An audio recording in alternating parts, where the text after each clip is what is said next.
রিমা ৭ মাসের অন্তঃসত্ত্বা। এমন সময় সচরাচর মেয়েরা তার মায়ের বাড়িতে বা মা না থাকলে শাশুড়ির কাছেই থাকে, কিন্তু রিমার ভাগ্যে দুটোর কোনোটাই নেই। রাসেলের সাথে পালিয়ে বিয়ে করেছে বলে বাবা মা এমনকি শ্বশুর শাশুড়িও তাদের এই পালিয়ে বিয়ে করাটা মেনে নেয়নি।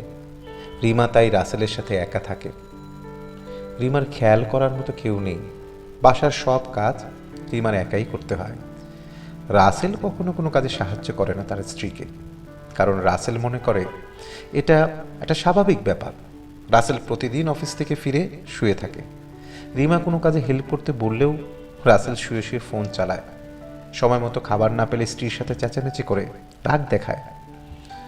আমাকে এক কাপ চা দাও। রিমা অসুস্থ শরীর নিয়ে আর পেটের সন্তানকে নিয়ে বেশি দ্রুত হাঁটতে পারে না। রিমার দেরিতে চা নিয়ে আসতে দেখে আর আস্তে আস্তে হাঁটতে দেখে রাসেলের মেজাজ খারাপ হয়ে যায়। রিমা চায়ের কাপ হাতে দিলে রাসেল চেঁচিয়ে বলে, এই ঠান্ডা চা কি আমি খাবো? তুই নিজে খা।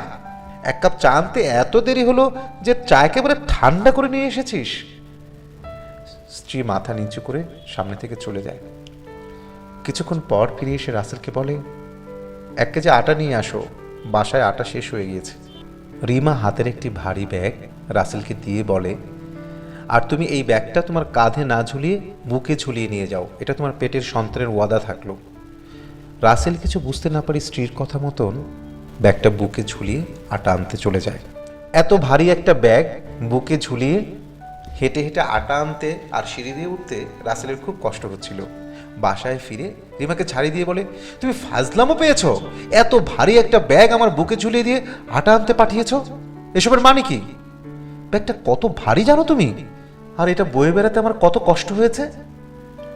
রিমা উত্তরে বলে, এই ব্যাগটা 10 মিনিট বয়ে বেড়াতেই তোমার ভীষণ কষ্ট হচ্ছে রাসেল, আর আমি 7 মাস ধরে তোমার সন্তানকে পেটে নিয়ে ঘুরে বেড়াচ্ছি, যেটা তোমার ওই ব্যাগের চেয়েও ভারী।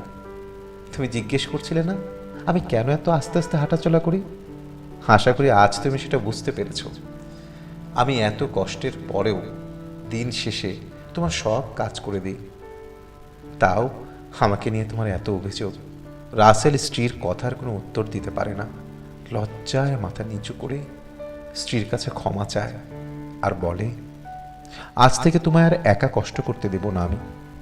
একজন মা সন্তানকে 10 মাস পেটে লালন পালন করেন।